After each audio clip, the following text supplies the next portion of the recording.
My ex-husband was being buried in the first wedding ring he had ever slipped onto my hand. His wife did not know.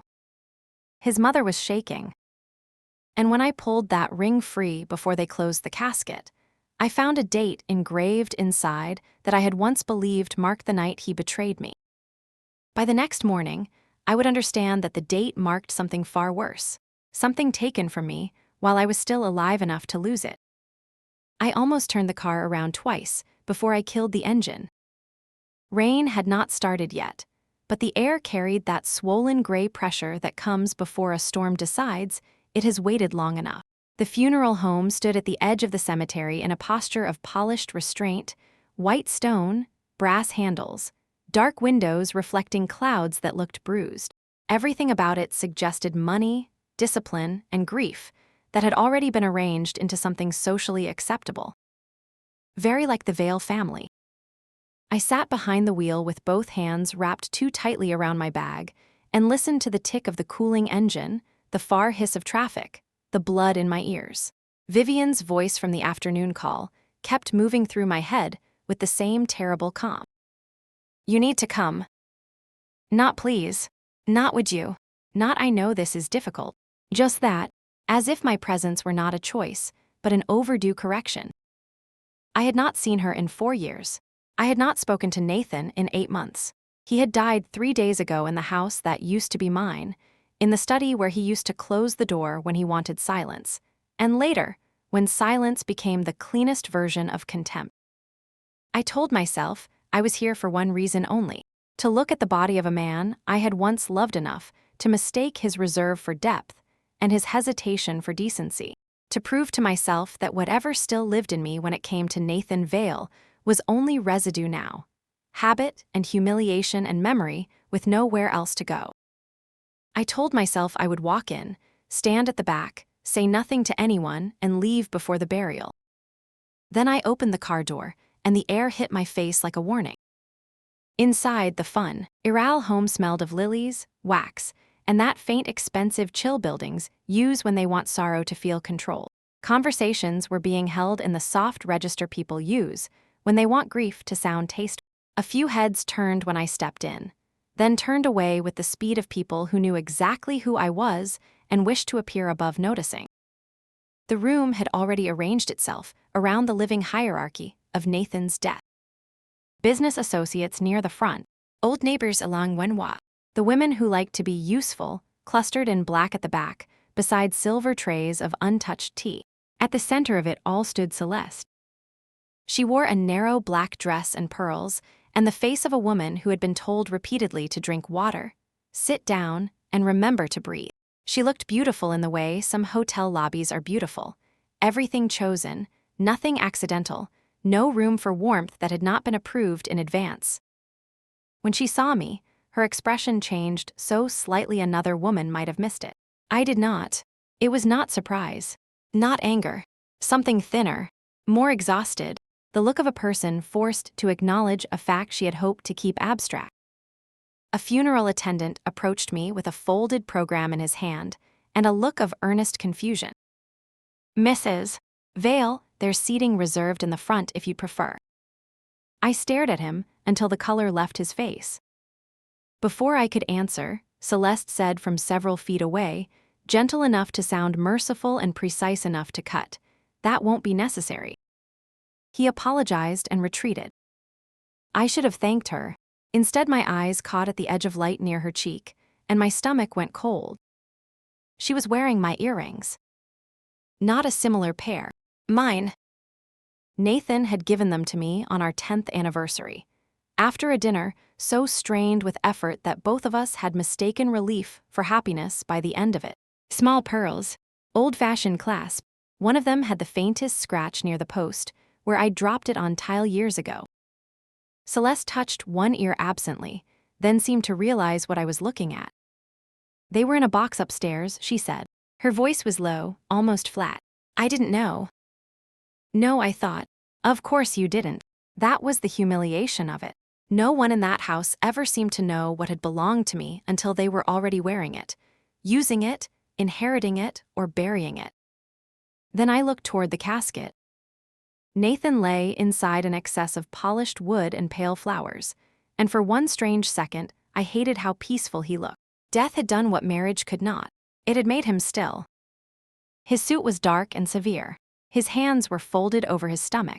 A white handkerchief showed from his breast pocket, monogrammed with an E in navy thread so fine I knew, before I fully remembered, that I had ordered it myself 20 years ago from a shop in Charleston, because he used to love details no one else would notice. My chest tightened. Then my gaze dropped lower. To his left hand. The ring flashed, once under chapel light. I knew that ring as well as I knew my own face. The first band we had bought together, plain platinum one with a faint nick near the underside from the morning, he dropped it on the kitchen floor and cursed it hard enough to make me laugh in my wedding robe. The ring he wore before there were committees and charity photographs, and another wife with my earrings in her ears. Mine. Ours. Not Celeste. The room thinned around me. Somewhere to my right, a chair scraped softly across the floor. A low cough. Julian crossing behind a cluster of mourners, touching the shoulder of a staff member, straightening the spacing between two chairs with the absent exactness of a man who could not let disorder survive in front of him. He murmured something to an older guest, glanced at the clock, then at the front doors, then at the floral stand by the casket as if he were taking inventory of all possible disruptions. He moved on without seeming to move at all. I had forgotten how he could do that. Enter a room not like a person, but like a correction. Then Vivian was beside me. Her perfume was lighter than I remembered. Her face was not. She looked smaller, though perhaps that was only grief peeling away the authority she usually wore like a second skin. Still upright, still elegant, the skin under her eyes had gone papery, and the hand at her side flexed once, hard, then stilled. "You came," she said. "You asked me to." Her eyes did not stay on my face. They moved to the casket, then briefly to Celeste, then back. "Come with me." I should have said no. Instead, I followed her down a side corridor lined with framed landscapes no one had ever really looked at. The noises of the service dimmed behind us until only the low organ and softened murmur of strangers remained. She opened the door to a utility room with stacked chairs, a cleaning sink, and a thin chemical smell that took me a second to place. "Bleach." The door shut. "Did you see it?" she asked. I looked at her. Her composure had not broken exactly. It had narrowed. Every word seemed to have to pass through too much effort before it reached her mouth. "The earrings," I said, "or the handkerchief, or the fact that your son appears to be leaving the world dressed in pieces of my marriage." "The ring," she said.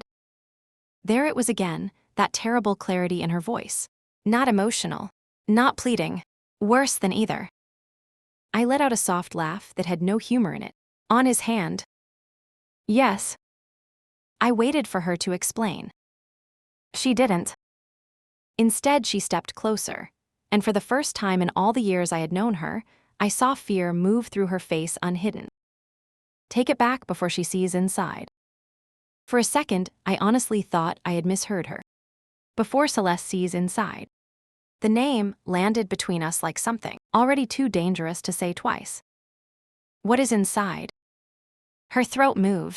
She looked down, then up again, and the look in her eyes was not guilt exactly, though guilt lived near it. It was the expression of a woman who had once made a decision on behalf of someone else, and spent too many nights afterward discovering that time did not bless it into righteousness. "Not here," she said. That was when I knew I would do it. Not because she asked. Because Celeste was out there in my earrings. Because Nathan was lying in a casket with my ring on his hand. Because grief had always made the veils more honest in what they tried to hide than in what they chose to say. When we stepped back into the chapel, the room had shifted. A funeral home attendant was speaking softly to the front rows, letting them know they would need to begin closing the casket within minutes. Another was adjusting one of the floral sprays near the stand because a ribbon had slipped loose and was dragging across the floor. The timing changed the room. Not enough to create chaos, just enough to fracture attention. Vivian moved first. She crossed toward an elderly woman in the front pews and bent so suddenly beside her that 3 people turned at once. One of the ushers stepped in. The woman put a hand to her chest. Celeste turned immediately, her widow's composure breaking just enough for instinct to take over. Julian did too. Not toward Vivian, toward the disruption itself. That was the difference with him. He never moved toward emotion. He moved toward the place where emotion threatened order. He said something to the usher, something else to the florist, then glanced toward the casket as if calculating timing, bodies, sightlines. I understood then that I had seconds. Not privacy, not safety. Seconds. I approached the casket because standing still would have looked stranger than movement. Up close, Nathan's face looked both older and more familiar. The silver at his temples had spread. The lines around his mouth seemed deeper now that there was no expression left to distract from them. He had always been handsome in that tired, difficult way certain men mistake for character. Death had not improved him. It had only removed his ability to evade. My gaze dropped to his left hand. The ring sat there with the quiet obscenity of something that should not have existed in that place at all. I bent as if smoothing the cuff of his sleeve. The metal was colder than I expected, or perhaps that was only my hand. I touched the ring once and knew immediately it would not come free cleanly. The finger had stiffened. The knuckle held it in place. A mortician had likely settled the hands more firmly than the living ever would have. I withdrew before it became noticeable. Behind me, footsteps crossed the aisle. Someone murmured Celeste's name. A chair shifted. I bent again. This time I pressed lightly against Nathan's knuckle with my thumb and turned the ring a fraction, slowly, as if I were only adjusting the lay of his hand. It moved, but barely. My pulse kicked so hard I could feel it in my throat. Too slow. Too visible. I let my fingers slide to his cuff again, buying myself another second. From across the room I heard Julian's voice, low and controlled, asking that the arrangement near the stand not be moved yet. Then Vivian, louder than she had been all day, saying, "Celeste, come here a moment." That gave me one opening more. I bent a third time. This time I pinched the base of Nathan's finger through the skin-cold stiffness of death, twisted the ring just enough to shift its angle, then worked it over the knuckle in one small, merciless pull. For knee horrible second it caught. I thought that was it. I thought I would still be there when someone turned. Then it slid free. I closed my fist around it, so fast it might as well have burned me. When I straightened, my lungs forgot how to work. No one called my name. No one stopped me. Celeste was still turned toward Vivian. Julian had his attention split between the usher, the florist, and the room itself. The attendant at the front was reaching for the casket rail. I walked. Not quickly. Quick would have looked guilty. I walked with the controlled, numb pace of a woman leaving a dead man for the last time. I kept walking until I found a supply closet near the back corridor, slipped inside, and shut the door. Dark, narrow, paper towels stacked to one side, my own breathing too loud. I opened my hand. The ring sat in my palm, with the dull, stubborn shine of something that had outlived every version of itself. I turned it over and looked for initials, a phrase, something sentimental enough to explain Vivian's panic. There was no phrase. No names. Only a date engraved on the inner band, in small, clean numbers. October 17. The air seemed to leave the room. I knew that date. Or thought I did. That was the night Nathan never came home until dawn. The night I called 3 times, and then stopped, because I could not bear to hear silence made mechanical. The night he came in smelling like rain and distance, and refused to tell me where he had been. The night we fought so hard I stood shaking at the foot of the stairs after he walked away, already aware, though I would not admit it then, that something in our marriage had shifted permanently. October 17 had lived in me for years as the private date of betrayal. Not proven, not confessed, worse than both, intuited. Why would he carve that date into our old wedding ring? Why would he wear it into the ground? And why was his mother afraid of his wife seeing it? There was a soft knock at the door. "Elena," Vivian said through the wood, barely above a whisper. "Is it done?"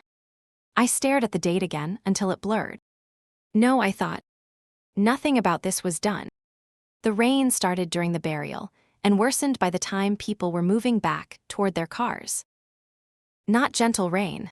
Hard weather, kind that erased edges, silvered the cemetery paths, and made every umbrella look inadequate. By the time I reached my car, my sleeves were damp, and the sky had dropped so low over the hill that the world seemed reduced to stone, water, and the dark line of trees beyond the gates. Vivian stood under the awning beside Julian, one hand at the base of her throat, as guests drifted away. Julian was speaking quietly to the funeral director while checking his watch. Then the vehicles, then the arrangement of flowers being transferred to a staff van, as if even bad weather ought to submit to inventory. He looked up once, saw me at my car, and in that single glance I had the distinct, unreasonable feeling that he had already accounted for whether I would leave or stay. When Vivian asked me not to drive in the storm, it did not sound like concern. It sounded like inevitability. One night I said. The Vale house appeared through the rain in fragments, columns and lit windows and wet stone steps, all of it too familiar and not familiar enough. Houses remember what they contain. That one had held my marriage long after it stopped holding anything softer. Inside, umbrellas bloomed in the foyer like black flowers. Wet coats had been taken away. The air carried the smell of candles, rainwater, and food no one intended to enjoy. Sympathy casseroles sat on the kitchen counter under foil. Arrangements from the funeral had already begun overtaking the entry hall. It looked less like mourning than occupation. Celeste disappeared upstairs almost immediately, excusing herself with the blank civility of exhaustion. Julian spoke quietly to Mrs. Delaney about tomorrow's breakfast and the schedule for the lawyer, then turned to me with that same careful smoothness he used on everyone. The guest room has been prepared, he said. Something in me recoiled from the phrasing. Not a room. Not rest. Prepared. Vivian interrupted from the staircase. The green room. Julian's expression changed only in the smallest way.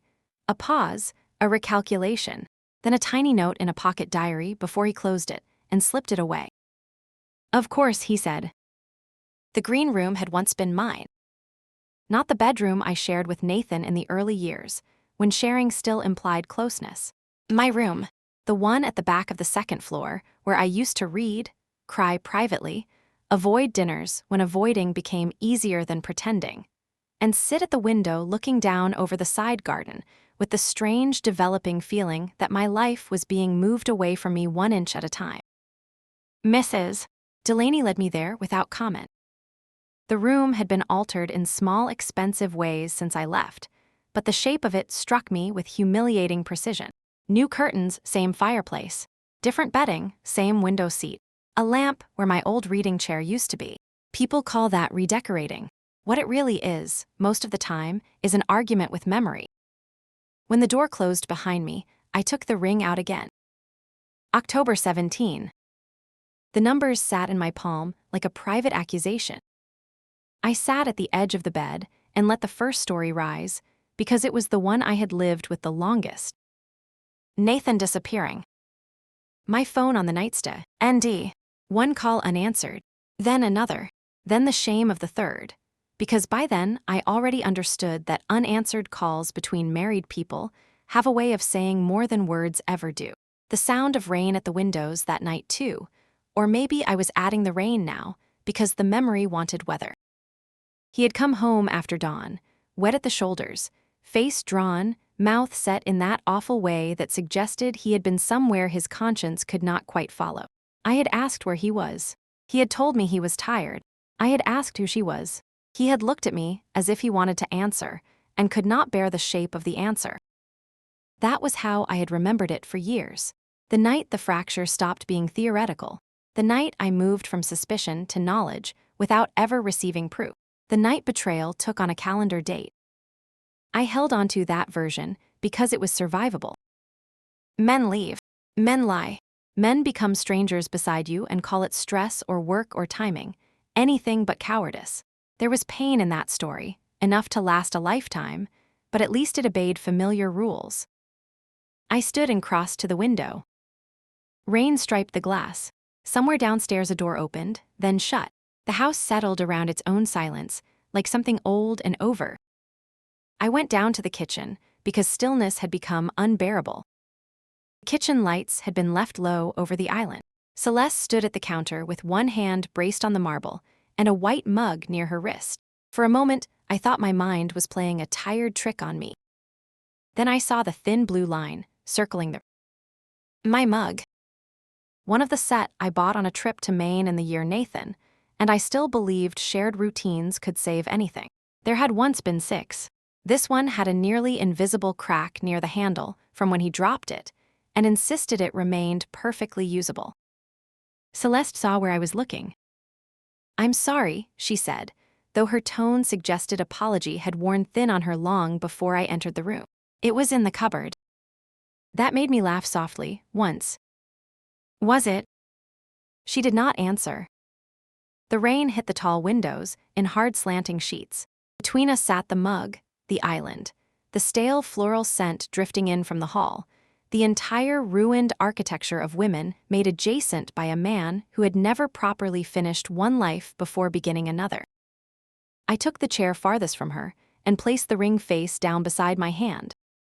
She noticed immediately. "You took it," she said. "His mother asked me too." That startled her. Not dramatically. A small inward motion, but real. "Of course she did," she said after a moment.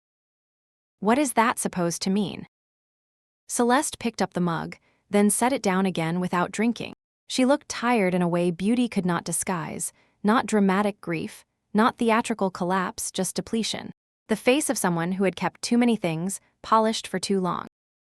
It means she never asks for anything unless it is already too late for anyone else to refuse. I looked at her more carefully then. This was not the woman I had imagined in the years after the divorce, not because she was kinder than I expected or crueler, but because Ray was something unmistakably hollow in the way she held herself, like someone occupying an expensive room she had never been allowed to rearrange. "You wore my earrings today," I said. Her hand went reflexively to one bare ear, though she had removed them by then. "Yes." "Did you know?" I knew they weren't mine. It should have sounded sharper. Instead it landed tired and true. Silence widened. Then she said, "I didn't know about the ring." I believed her, which made my anger less useful. I turned the ring over with one fingertip, so the engraving faced me. "Did you know about October 17th? She watched my hand, not my face. "No." "That night meant something, though." "To him or to you?" Her mouth aged. "To the house," she said. "Which is worse?" Outside, thunder rolled so low it was almost architectural. I heard myself ask the question before I had decided to. Did he ever talk about me? Celeste let out a breath that was not quite a laugh.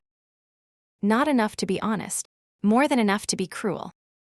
I looked at her then, really looked, and saw for the first time not triumph, not theft, but fatigue layered over old confusion. The kind of confusion that comes from building a life beside someone and realizing too late there was a locked chamber in him you never reached.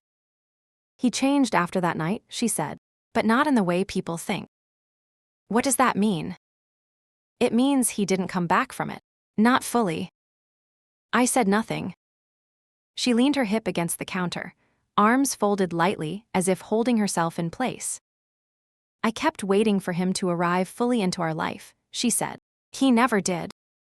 The sentence moved through me slowly, not because I wanted to accept it, but because some part of me already had. It was the sort of thing only a wife would say. Not a rival, not a woman defending stolen ground, a wife, a woman trying to describe the shape of absence inside marriage. "October 17, I said, still looking at the ring. "He disappeared that night." "Yes." "And came home before dawn." "Yes." "And after that everything changed." "Yes," she said again, then after a pause, but not because of me. The words should have comforted me. Instead, they unsettled me further.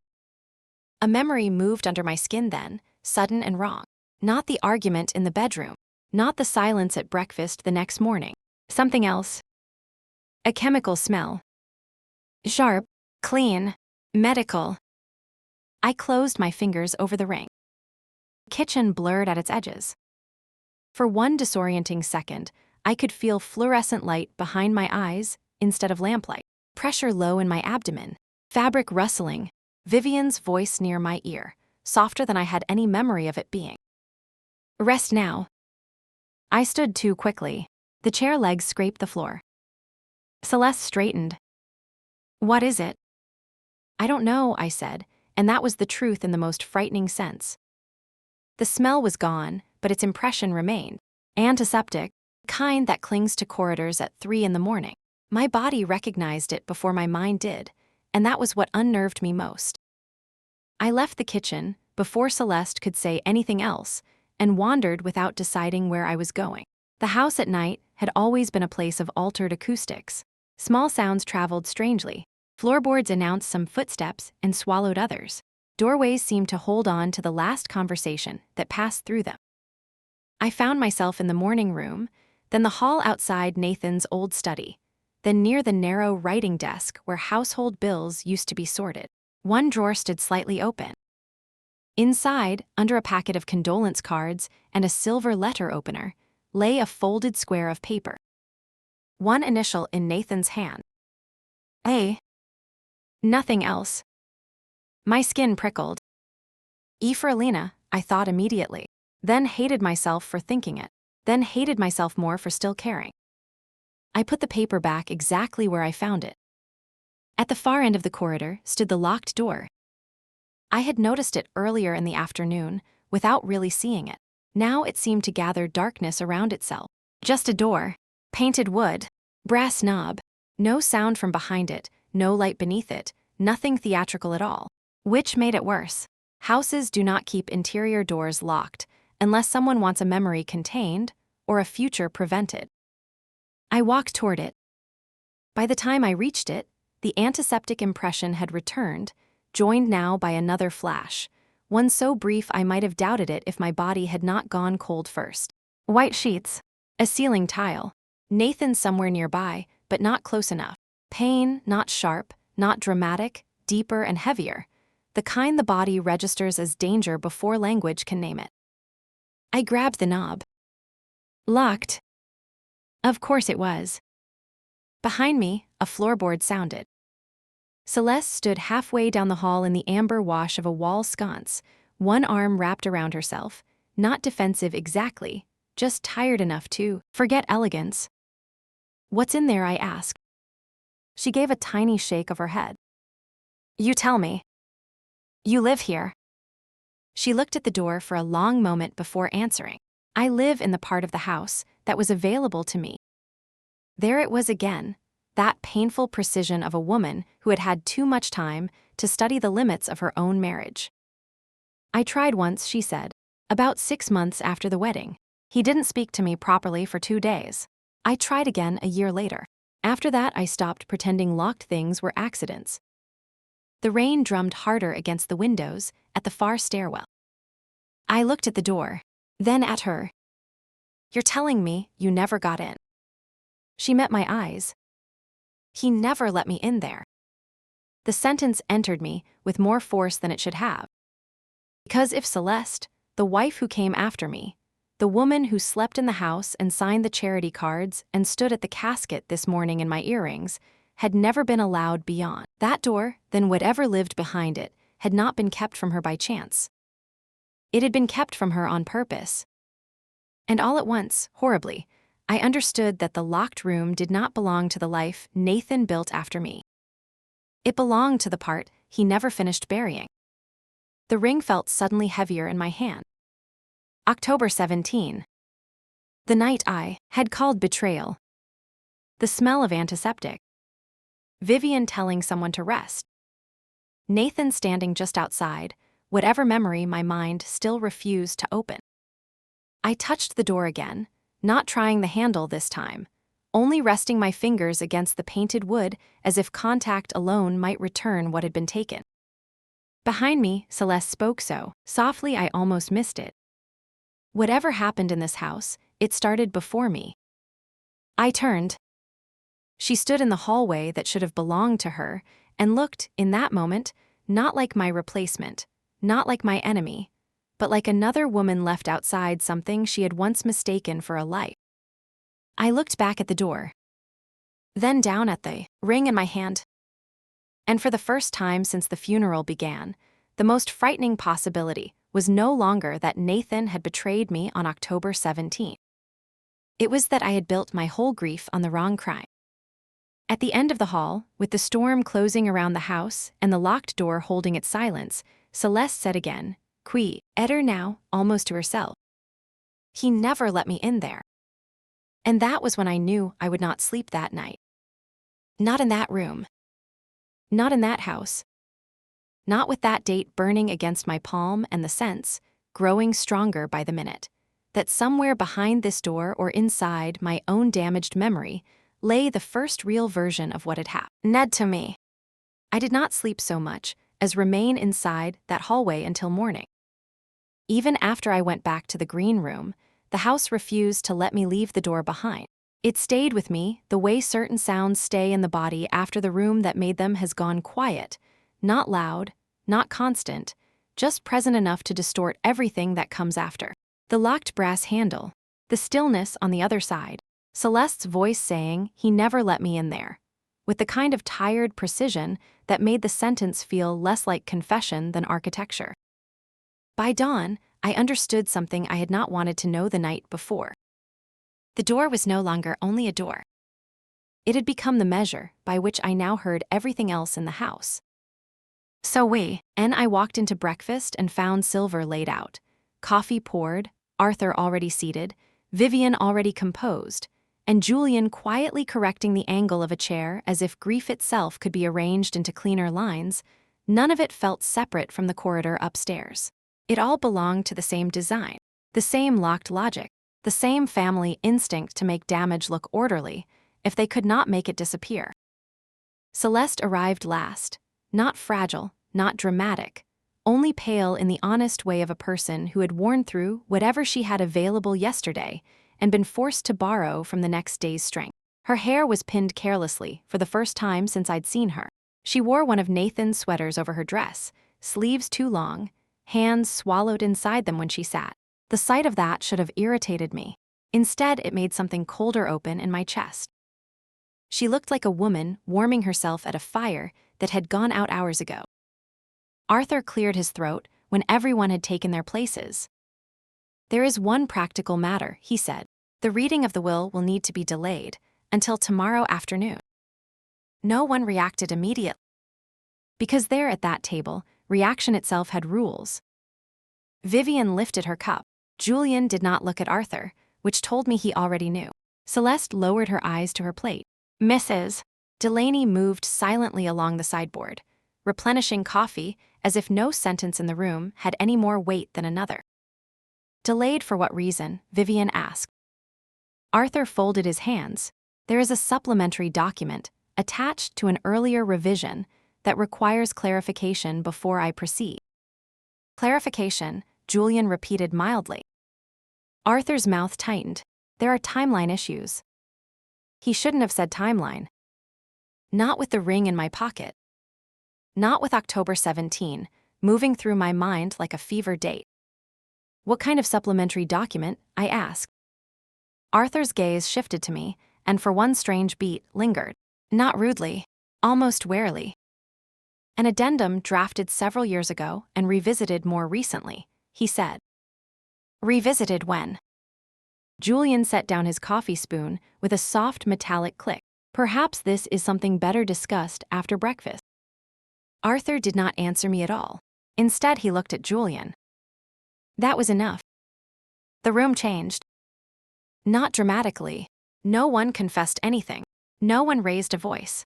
The weight of the table redistributed itself around that one silent exchange, and I understood that I was not sitting among mourners that morning. I was sitting inside a mechanism. Julian smiled the way men do when they want you to feel your insistence has become socially clumsy. "It's only paperwork, Elena." "Only." The word almost made me laugh. Celeste, who had not touched her food, said quietly, "It rarely is in this house." No one responded. "Mrs." Delaney placed toast by Vivian's hand and withdrew. Julian unfolded his napkin. Arthur reached for marmalade he clearly did not want. The whole table rushed back to decorum with such practiced urgency that I wanted to stand up and throw something breakable just to see who they became in the sound of it. Instead, I drank coffee that had gone lukewarm in my cup and watched. Julian cut his eggs neatly and redirected conversation twice before anyone else could choose a directee on for themselves. When Celeste asked Arthur whether certain donations Nathan had pledged would still be honored, Julian answered before Arthur could. When Vivian began to say something about the guest list for the memorial luncheon, Julian reminded her that the florist needed confirmation on the church arrangements first. When a staff member stepped in to ask where the silver candelabra should be stored, Julian rose halfway from his seat and sent him away with 2 quiet sentences and a look that carried more force than volume ever could. Before sitting, he nudged the chair leg back into exact line with the rug border. Nothing in him was theatrical. That was what made him so unnerving. He did not dominate a room. He corrected it. After breakfast, people dispersed without appearing to. Vivian moved toward the conservatory with Arthur. Celeste went upstairs. Julian remained in the dining room a moment longer, stacking papers, aligning them, tapping their edges twice on the table before sliding them back into his leather folder. The gesture was so small, I might once have missed it. Not now. He looked up and found me watching. You seem tired, he said. You seem prepared. Something like amusement touched his face and vanished. Preparation is kinder than improvisation in times like these. Only if you're the one deciding the script. He held my gaze a second too long. Then he said, very softly, some things are easier on people when handled in order. I did not answer. Because there it was, beneath the civility. Not confession, not even threat, just philosophy. He picked up the folder and left the room. I waited until I could no longer hear his steps before I began moving through the house. The study first, then the morning room, then the smaller back parlor where Nathan used to take private calls because he liked windows at his back when he lied. I opened drawers without fully knowing what I was looking for, only that whatever had happened in this house had not happened cleanly, and disorder always leaves residue no matter how hard men like Julian try to classify it. In the study desk, I found old stationery, obsolete account ledgers, condolence lists already marked with initials I assumed meant responded to or followed up, and a shallow side drawer with a silk scarf folded into a perfect square. My initials were embroidered in one corner. A. W. I stared at it longer than the object deserved. There are humiliations that arrive all at once, and humiliations that accrue quietly over years until a scarf in a drawer can make your lungs forget their work. I had forgotten the scarf entirely. A winter gift from my sister. I wore it the year Nathan first started canceling dinners and calling the cancellations work. I heard movement behind me and turned too fast. Arthur stood in the doorway. I'm sorry, he said. I didn't mean to startle you. You didn't. That was a lie. Why was the will delayed? He looked at the scarf in my hand, then at me, and in that instant I knew 2 things. He knew far more than he intended to tell me, and he had expected me to find less than I already had. There are documents that predate certain arrangements, he said. Arrangements? He should have been a diplomat, not a lawyer. What arrangements? His mouth tightened. Family arrangements, beneficiary sequence, trust contingencies, transfers that depend on legal standing, and household line. Legal standing for whom? Before he could answer, Julian appeared in the hall behind him as if called by the mere existence of a conversation he had not authorized. Arthur, he said, we need the church inventory list. Arthur stepped back at once. Of course. I looked from one man to the other. Does everyone in this house speak in code, or is that only when I ask a direct question? Julian's expression did not change. I think everyone in this house is trying not to make a difficult morning more difficult. For whom, I asked. He said nothing. That was answer enough. I waited until both men were gone.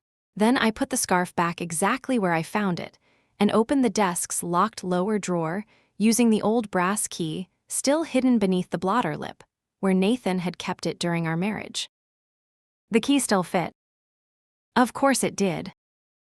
Inside were insurance papers, stale receipts, a watch box, and a slim black notebook. Half the entries were numbers, meeting dates, deadlines, reminders, nothing emotional. Nathan had always preferred his private feelings, hidden inside manageable tasks. Near the back was a sequence of digits I recognized, before I consciously knew I recognized it. 6/21. Our wedding date. I froze. He had used our anniversary as a code. Not for romance, not for sentiment, for access. The room around me sharpened painfully. I put the notebook back and closed the drawer with more care than I felt. By the time I returned to the main hall, the house had shifted again. Lunch trays being discussed in the kitchen, a florist's van at the side gate, a low conversation from the conservatory that stopped when I approached. Everything in motion, everything contained. It made me reckless. I found Celeste in the upstairs sitting room, overlooking the wet back garden. She stood by the long windows, holding one of the floral arrangement cards between two fingers, as if the handwriting on it might explain anything at all. She did not turn when I entered. He used our anniversary as a code, I said. Only then did she look at me. For what? A locked drawer in the study. A short silence. Then, with a bitterness so quiet, it was almost elegant, she said, that sounds like him. I came farther into the room. You make it sound as if you knew him less than I did. Sometimes I think I did. She set the card down on the side table and folded her arms, not defensive, just cold. The rain had stopped, but the windows were still webbed with water. Behind her, the garden looked rinsed raw. You think he chose me, she said. Sometimes, I think he just failed to leave properly. I felt the sentence hit before I understood it. That isn't modesty, I said. It's cruelty. To whom? We looked at each other then, really looked, and for a second the house loosened its hold enough to let something honest through. To both of us, I said. A tired smile touched her mouth and vanished. There was no triumph in her, no old victory to resent, only damage curated poorly. I used to think grief clarified people, she said. I thought if I waited long enough, whatever was unfinished in him would settle. That one day I'd wake up, and he would finally be fully there. Instead, it was like living beside a closed room and pretending it wasn't part of the floor plan. The locked room. Yes. Her voice remained level, but I saw her hand tighten where it rested on the chair back. I asked him about it twice. The first time, he told me it was private. The second time, he looked at me in a way that made me feel as if I had broken some rule I hadn't been told existed. After that, I stopped asking. Why? Because I learned the shape of my marriage, Elena, and because there's only so much dignity a woman can afford to lose in one house. That shut me up. Below us, a car door slammed. Somewhere Mrs. Delaney called to someone in the kitchen. The ordinary noises of the house seemed to make the conversation worse. Pain always does that when it's forced to occur around polished furniture. Then Celeste said, more quietly, Mrs. Delaney once called at the nursery. I felt every muscle in my body go hard. When? Months ago. She didn't mean to. She was talking about the back rooms with the decorator and said something about the nursery curtains. Then she looked at me as if she wanted to swallow her own tongue. The word moved through me like cold water. Nursery. I thought of the locked door, the antiseptic smell from the night before, October 17 burning inside the ring, Nathan's handkerchief, the old scarf, the anniversary code, careful, endless management of objects, rooms, timings, words. No one in this family ever lost track of anything important, which meant whatever had been kept behind that door had not been forgotten. It had been preserved. I left Celeste standing by the window and went straight to the end of the corridor. The door waited in the same quiet way it had waited all night. I tried the knob again. Locked. I crouched to inspect the frame. The house was old enough to have secrets and vain enough to keep them decorative. There had once been, years ago, a carpenter's panel in the linen alcove, opposite the back stairs.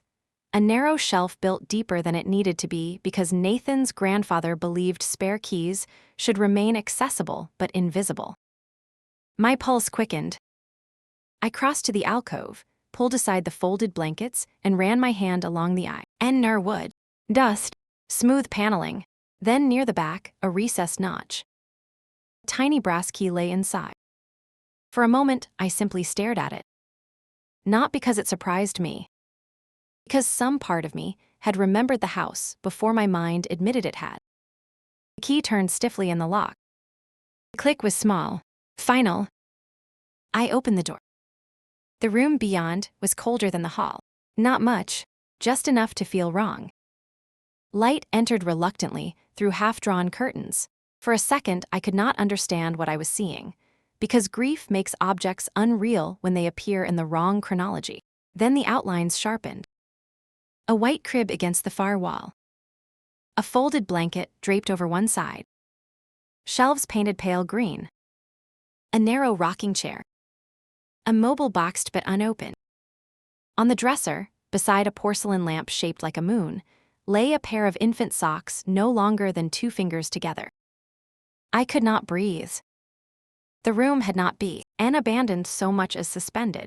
Dust lay lightly on the surface of things, but not enough for decades. Not enough for inheritance. Enough for secrecy. Enough for time passing in private. My hand went to the nearest object without permission from the rest of me. A knitted blanket. Cream wool, edge hemmed in gray. Soft even now. There are moments when the body understands before the mind can bear to. This was one of them. I felt it in my ribs first, in the strange collapsing pressure under my sternum. Then lower, deeper, in a place memory had apparently continued keeping score after the rest of me gave up. On the dresser was a music box with a silver winding key. Beside it, a sealed envelope. October 17. The date was written in Nathan's hand. I stood in the center of that room, the ring in my pocket and the envelope in my hand, and knew with sick, perfect certainty that I had crossed some border from which the old version of my life could not be recovered. This was not a room built for an affair. This was not a relic of another woman. This was not some sentimental shrine to regret that belonged on, lie to the dead. This was a room for a child. And nothing in me believed any more that the child had belonged to anyone else. I closed the door behind me without deciding to. Not to hide what I was doing, not from anyone in particular. Instinct maybe, or the same ugly understanding that had already moved through the rest of the house. Some truths are approached alone, because the body refuses witnesses before the mind knows why. The room carried the faint stale sweetness of unopened things. Cotton, old wood, the ghost of lavender sachets long since spent. Not neglect exactly. Waiting. I stood by the crib and looked down at it until the bars lost shape. It was white-painted maple, expensive, but not ostentatious. The sort Nathan would have chosen if he wanted a nursery that looked understated enough to be tasteful in photographs. One of the rails had the smallest dent near the corner, as if something hard had knocked against it during delivery or assembly. On the shelf above it stood 3 children's books. One still had a ribbon receipt tucked inside. I recognized Nathan's handwriting on the front page of one before I opened it. The date had been left blank. For later, he had written. My knees weakened. I put the book back. The envelope on the dresser felt heavier than paper should. I turned it over once. No seal now, only the remnants of one. Someone had opened it before, or it had once been opened and carefully closed again. That detail frightened me more than I wanted to admit. Inside was a hospital bracelet. Not mine. Small, plastic, white band faded cream with age. Printed section had blurred at the edges, but the date was still visible. October 17. I stared at it until my sight doubled. Under it lay a folded card. Heavy paper. Nathan's handwriting on the outside. No name. Just the sort of blank card a man buys when he doesn't yet know what shape joy will need to take when he tries to write it down. My fingers shook hard enough to rattle the paper when I opened it. Inside were 3 names written in blue ink and crossed out one by one, not violently, not angrily, but the way people cross out things they once held tenderly and now cannot look at without damage. Lily. Rose. Clara. Underneath them, in a line written more carefully than the rest. If it's a girl, let Elena choose. The room tilted. I sat down hard in the rocking chair, because the alternative was the floor. If it's a girl, let Elena choose. Not if she likes it, not if she agrees. The sentence had a softness in it that no one else in that house knew how to produce.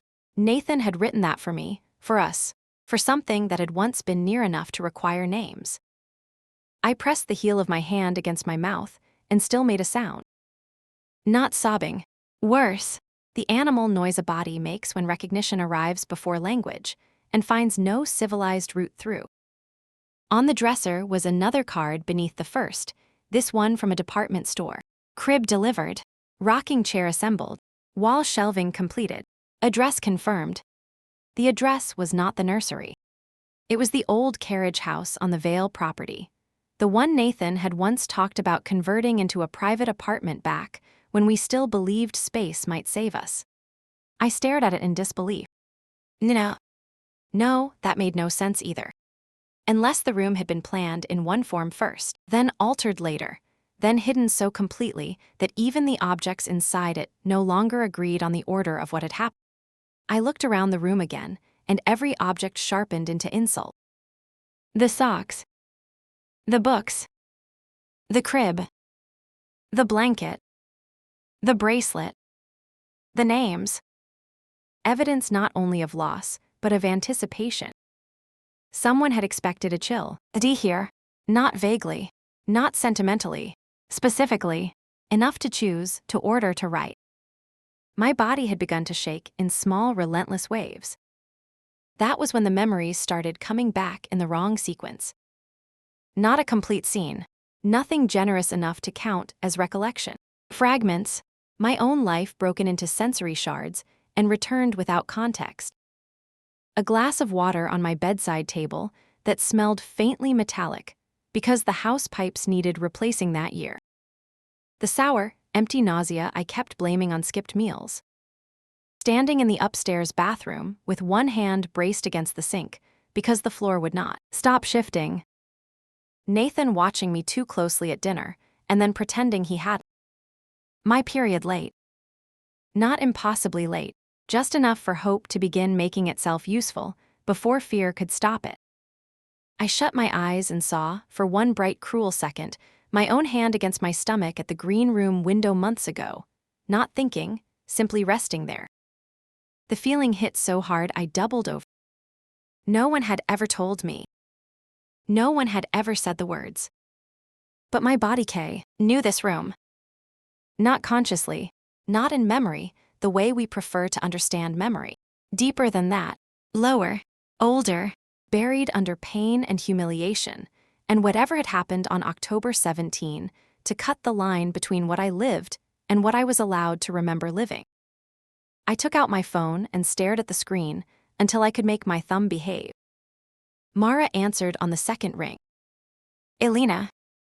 I think I need you here. Her silence on the other end was brief and be salute. She had known me for 17 years. She could tell panic from inconvenience without effort. What happened?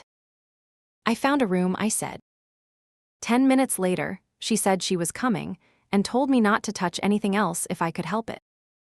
I touched everything anyway. Not to contaminate it, to survive it. I ran my fingers over the crib rail, opened the top dresser drawer. Baby clothes, folded too carefully. Unused. Pale yellow knit cardigan. A muslin wrap. Tiny undershirts with tags removed but never worn. In the second drawer, diaper cloths, a thermometer still in its packaging. A soft rabbit with one ear bent under from years of being stored badly. At the back of the third drawer lay an ultrasound envelope. Empty. That was somehow worse than finding an image. Mara arrived less than 20 minutes later. She entered without waiting for permission and stopped 2 paces into the room. Mara was the sort of woman who made severity look merciful. Short dark hair, expensive boots she wore like weapons, and a face that had never once hidden what it thought of weak men and decorative lies. She took in the room, the dresser, the card in my hand, and her own body went still in that very specific way people go still when outrage arrives first, and grief follows it like weather. "Jesus Christ," she said.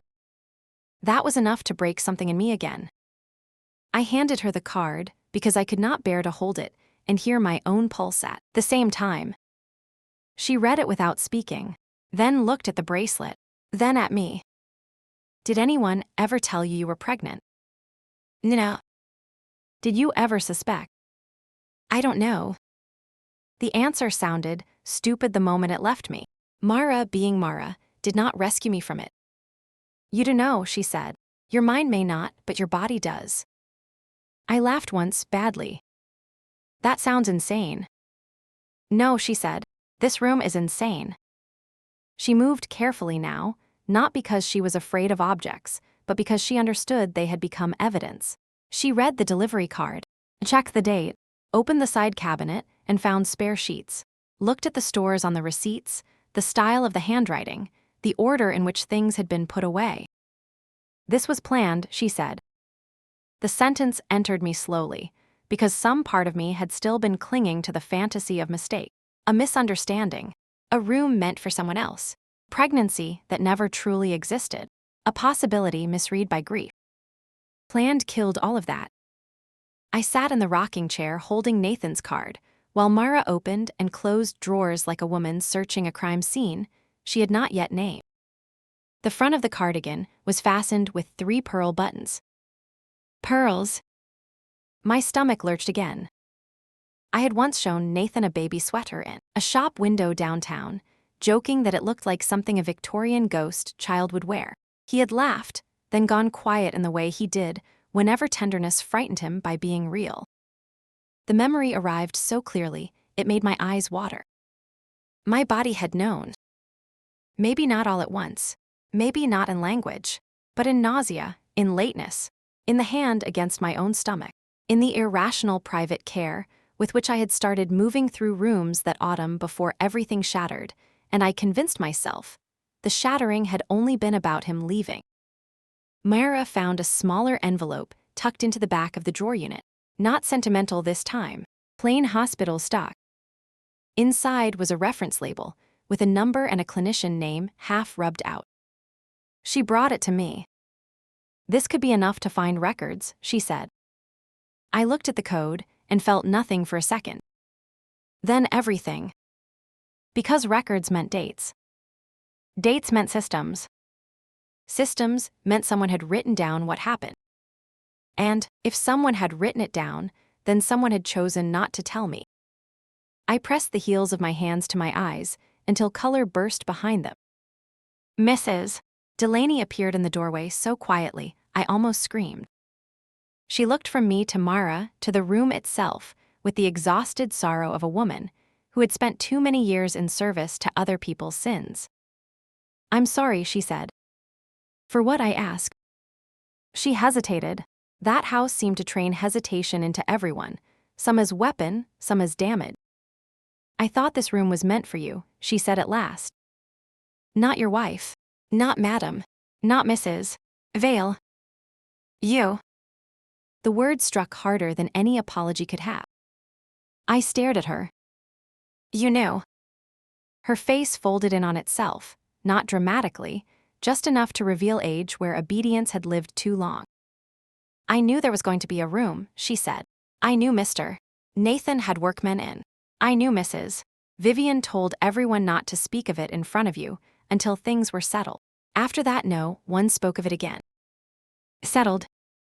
Another clean family word used to bury a living thing. "Did you know I was pregnant?" Her eyes filled, though she did not cry. "I knew there was hope for it," she said. Then there was silence. In this house, silence usually means someone has chosen it for everyone else. After she left, the room felt colder. Mara crouched in front of me and took the hospital reference slip from my numb hand before I could crush it. "Listen to me," she said. "We can verify this. We find the clinician. We find the records. We find out exactly what happened. Exactly, I repeated. Yes. I shook my head.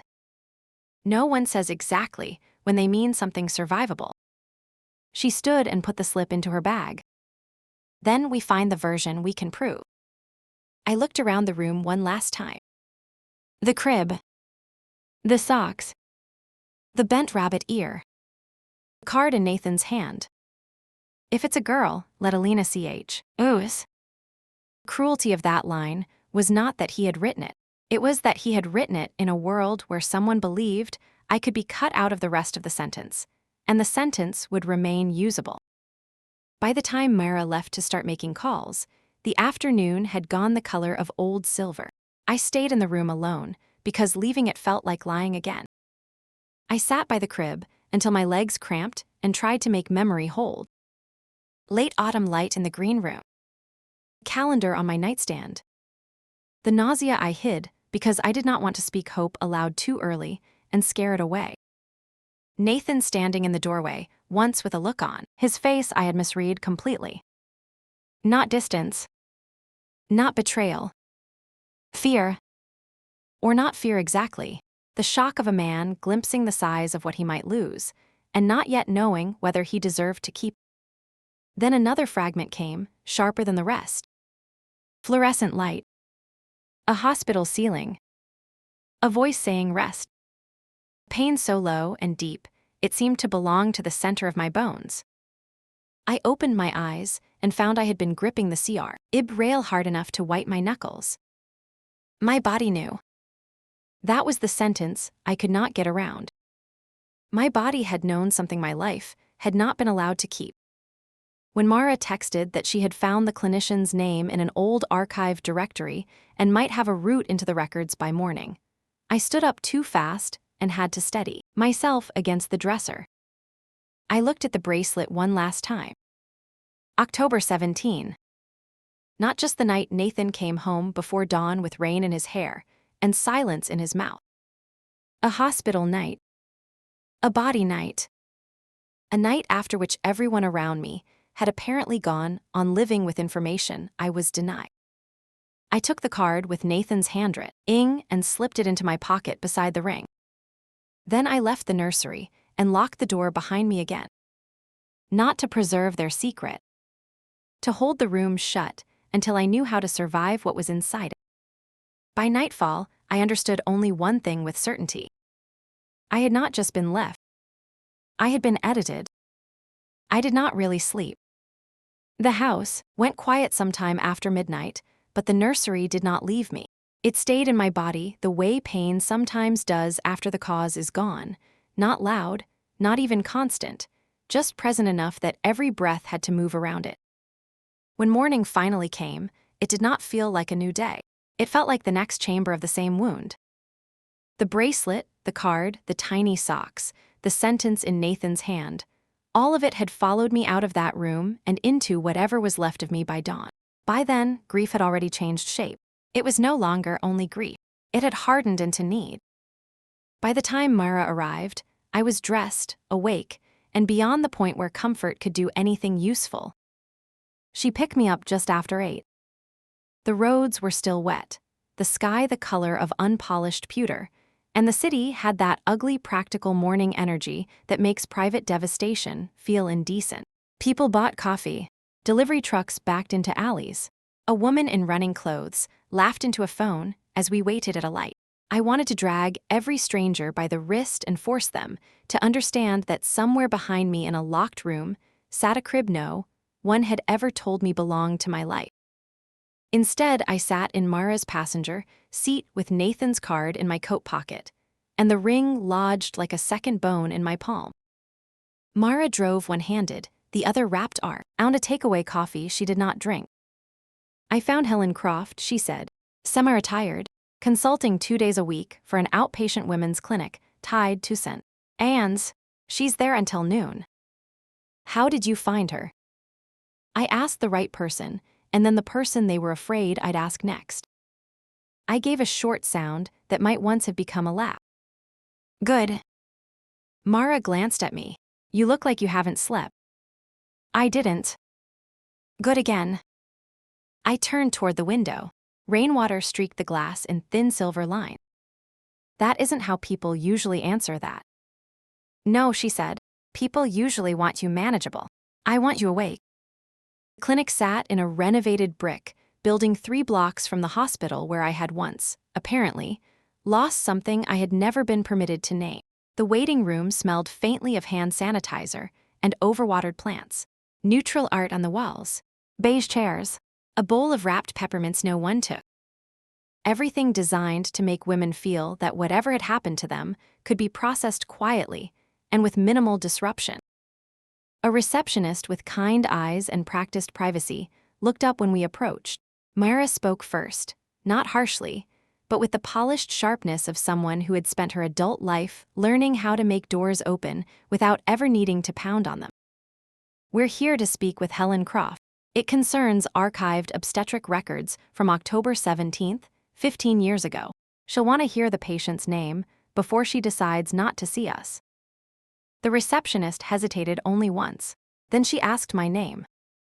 When I told her, something flickered across her face so fast it might have been my imagination.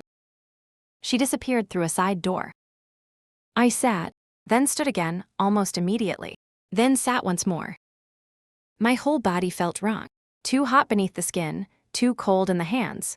My pulse kept changing pace without warning, as if my body still had not chosen whether to prepare for flight or impact.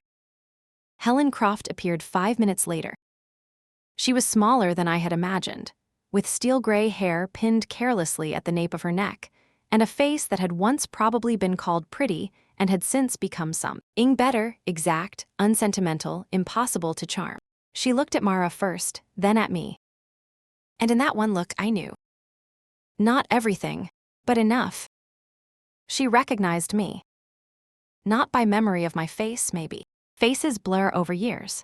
But by the shape of the request, by the date, by the fact that some stories remain morally unfinished in the minds of the people forced to assist in them.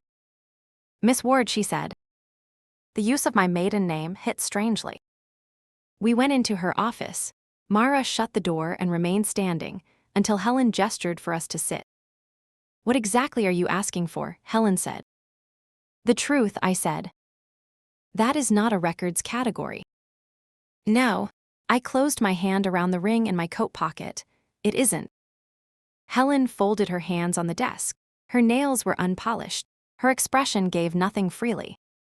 I found a room in my ex-husband's house, I said, a nursery, things inside it, a hospital bracelet dated October 17th. I found evidence that I may have been pregnant, and that something happened that no one ever told me. Helen did not move. Beside me, Mara took the folded reference slip from her bag and set it on the desk. Helen looked down at it, then back at me. There are privacy regulations concerning archived care, she said. I stared at her until my vision sharpened painfully around the edges. It was my body, I said. If something happened to it, there is no regulation on Earth that should still belong to everyone else. That landed. Not because she softened. Helen Croft did not look like a woman who softened often, but something in her face shifted from defense to reckoning. She opened a drawer, took out reading glasses, and put them on. Your records from that period were partially absorbed into the older set. Anne's archive after the merger, she said. Some files are digital summaries only. Some remain in paper storage. Was I pregnant? Mara's hand touched my wrist once, quickly, then left it. Helen did not answer immediately. Instead, she looked at the slip again, then at a computer monitor, typed something, frowned, typed more. The room filled with the sterile little sounds of institutional retrieval. Keys clicking, systems opening, official language, deciding whether the past existed in usable form. Yes, she said at last. That was all. One syllable. No cushioning. No soft preface. No, I'm sorry. Yes. My breath left me so hard it hurt. Mara said nothing. I think that was kindness. There had been a confirmed early second trimester pregnancy, Helen continued. You were admitted through emergency intake on October 17th with heavy bleeding and acute abdominal pain. The attending physician's later assessment was placental abruption. By the time intervention was possible, fetal loss had already occurred. Loss. There it was, a hospital word. Cleaned, efficient, almost bloodless. Something in me recoiled from it. Not because it was false. Because it was too small. I had to ask twice before the sentence would come out whole. Did the baby die? Helen did not look away. Yes. The room blurred. Not theatrically, not like in films. It sharpened too much first. The edge of the desk, the seam in the blinds, the exact position of Helen's left thumb over her right hand. Then all of it seemed to recede at once, as if my body had instinctively stepped backward from what it was hearing and forgotten that bodies cannot do that while sitting still. I put one hand over my mouth. Memory arrived then, viciously in shards. Bathroom tile, cold under my bare feet. Calendar square with one date, circled lightly in pink. Ill. Nathan standing in the green room doorway, with too much fear in his eyes. The nightgown I had changed out of because the bleeding would not stop, and I could not yet make myself call it bleeding. A car ride. Pain low and deep enough to feel ancient. I bent forward. Mara's voice came from very far away. Elena, Bree. Did anyone tell me? I asked. Helen's gaze shifted. The question somehow seemed worse than everything before it.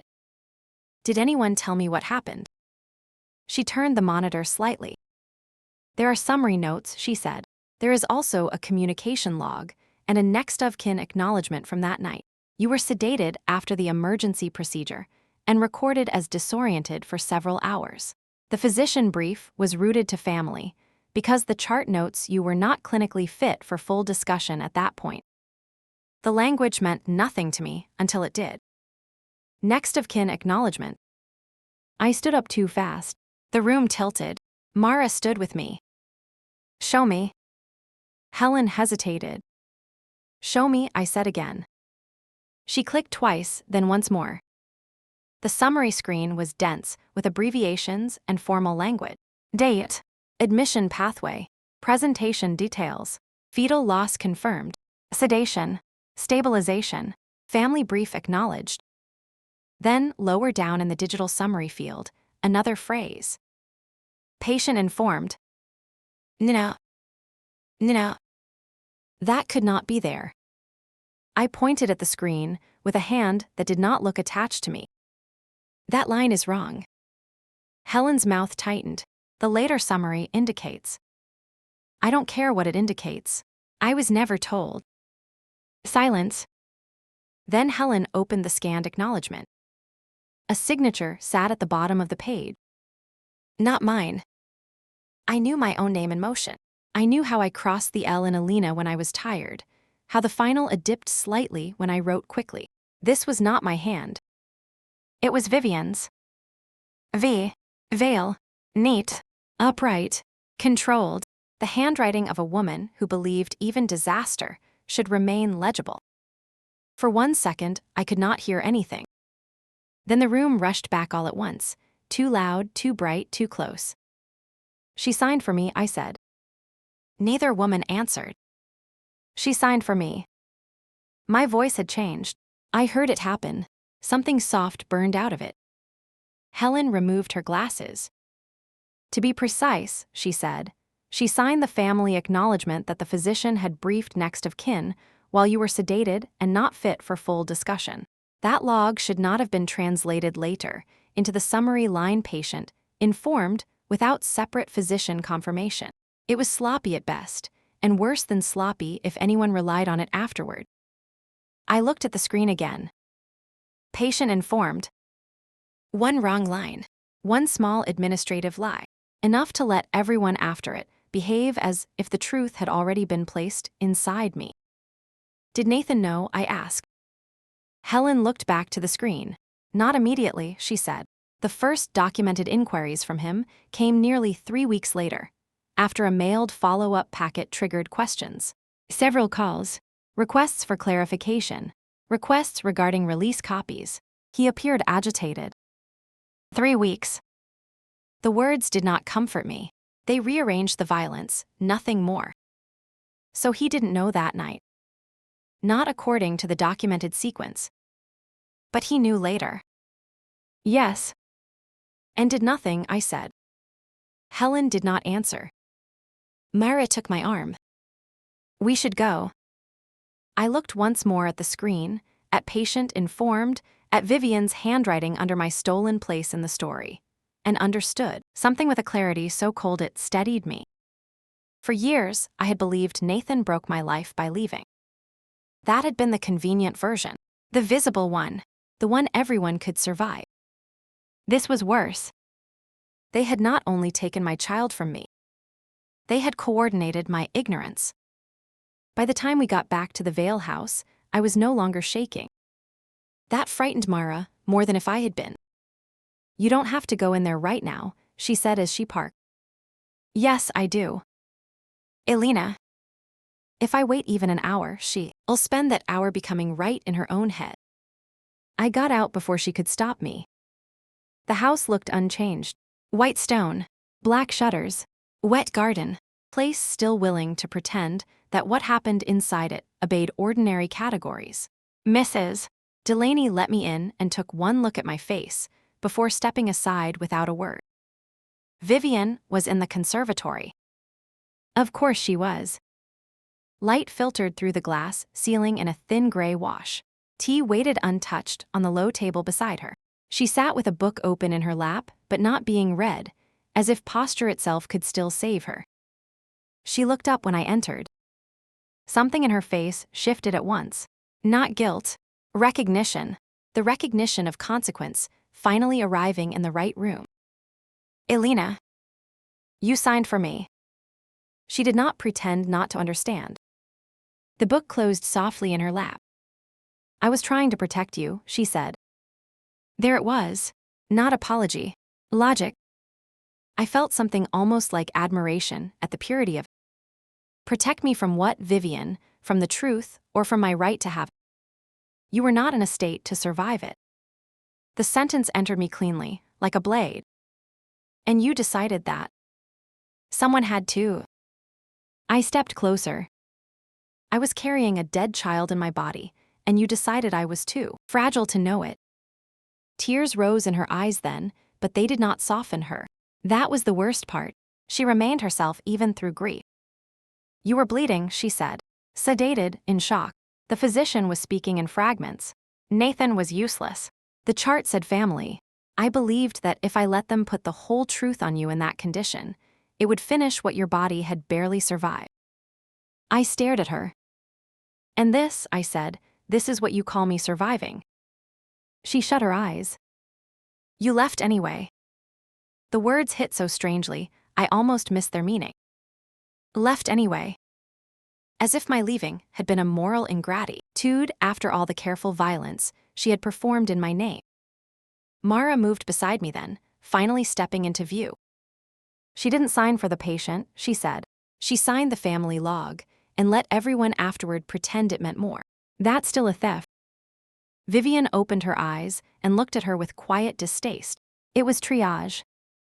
No, I said. People like you always call it that when the pain belongs to someone else. A step sounded behind us. Julian. He had entered so quietly, I might have missed him if the temperature of the room had not changed around his presence. He took in Mara, me, Vivian's face, and the atmosphere of disclosure with one controlled sweep of his eyes. What happened, he asked. Not what's wrong. Not are you all right. What happened, as if the primary issue was sequence. I turned toward him. I got my records. His expression did not crack. Pause before his next breath was measurable. I see, he said. Do you?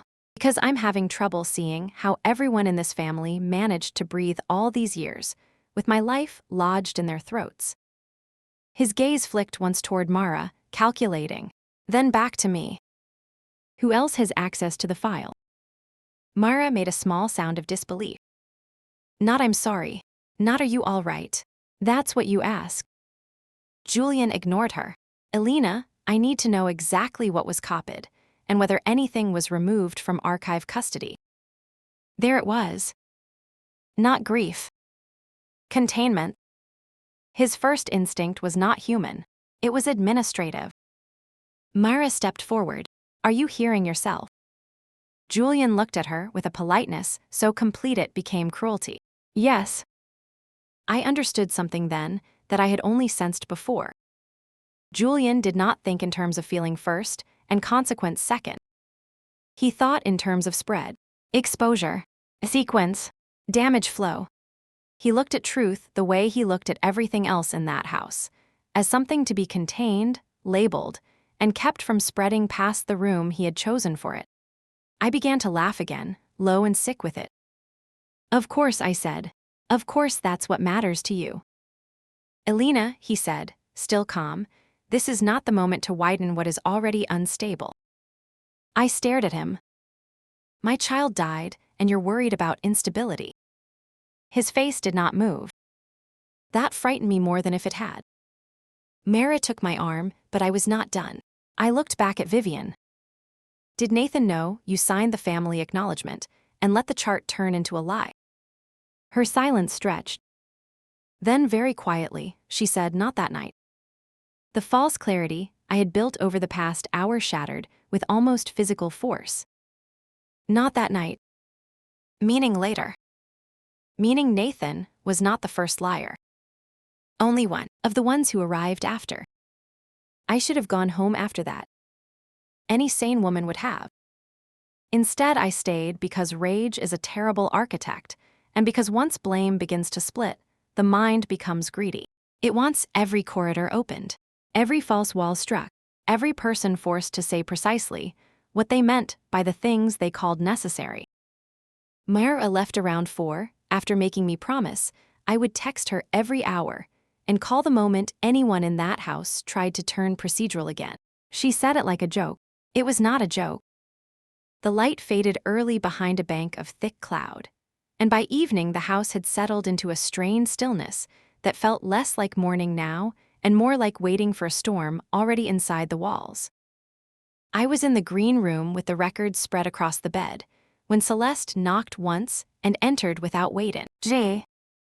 She carried a small lacquered box in both hands. I knew before she spoke that it had been Nathan's. The expression on her face told me she had spent the last several hours fighting herself and losing. I can't keep this anymore, she said. I did not ask what it was. I only looked at the box. Set it down, I said. She placed it on the bed between us and stepped back, almost as if she feared it might belong more to me than to the surface she'd chosen. He kept it in the bottom drawer of his dresser, she said. Locked. I found the key weeks ago and never opened it. I thought that was dignity. Today I realized it was cowardice. Her tone held no self-pity, just fatigue stripped of all ornament. I lifted the lid. An old photograph lay on top. May. Not framed, not displayed, not kept with anything romantic enough to soften it. Just a candid snapshot from a September afternoon years ago, taken on a porch in Vermont when Nathan and I still knew how to be bored together without becoming cruel. I was barefoot, laughing at something outside the frame, my hair half fallen out of its clip. The kind of photograph people keep when what they miss is not beauty, but a version of time. Beneath it lay a folded cream sweater. My sweater. I touched the sleeve and knew it instantly. Cashmere, soft at the cuffs from overuse. I had left it behind the winter. I moved out because I could not bear to go back through every drawer of the bedroom while Nathan stood there not helping. Under the sweater was Nathan's wallet. I almost didn't open it. Almost. Inside, behind his driver's license and 2 expired membership cards, was another photograph of me, smaller this time, cut from some old holiday print. There was also a folded receipt for a rental payment from 6 months earlier. A 1-bedroom apartment across town. Month to month, utilities included. At the bottom of the box lay a thick sheaf of paper clipped together and a small digital recorder. My mouth went dry. Celeste watched me without sitting. There's more, she said. I picked up the first page. It was an email draft. Unsaved, printed, amended by hand. No subject line. My name at the top. Not Elena Ward. Not Elena Vale. Just Elena, followed by lines crossed out so hard the paper had nearly torn. I tried 3 times to read the first paragraph and couldn't make my eyes hold steady long enough. You read it, I said. No. I knew enough from the first sentence to understand it wasn't mine. Something about that almost undid me. Not because it was generous. Because it was exact. I reached for the recorder instead and pressed play. Static first, then the scrape of movement, then Nathan's voice. Older than I remembered, more worn down at the edges. A voice that had spent years being careful and finally become tired of its own discipline. If you're hearing this, he said, then I've either done the right thing too late or someone else has decided I shouldn't get too. The room thinned around me. There was a pause, a breath, then his voice again, rougher now. I thought they told you. At first that's what I believed, because I needed to believe it. I thought your silence afterward meant hatred. I thought the way you looked at me meant you knew and couldn't forgive me. And by the time I realized you hadn't been told, by the time I understood what had actually been done, I'd already allowed too much to calcify. I stopped breathing. Celeste had gone very still. On the recording, Nathan exhaled sharply, the sound of a man trying and failing to edit himself. That's not the whole truth, he said. The whole truth is worse. At first I didn't know. Then I knew, and after that I was a coward. I told myself there would be a better time. A calmer time. A version of this that would hurt less. There wasn't. There was only more damage and more waiting, and me mistaking delay for restraint when it was really just weakness. I set the recorder down very carefully. He knew, I said. Celeste looked at me. Yes. Not that night. No. But later. Yes. And he still married you. The cruelty of the sentence arrived only after I had spoken it.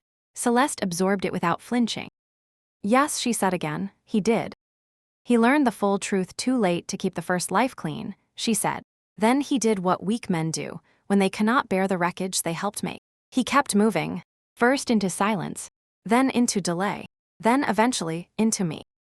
I looked at the box between us, the sweater, the photograph, the receipt, the draft, the recorder, the awful archaeology of a man who had not known how to give himself fully to anyone after the moment he mattered most and failed.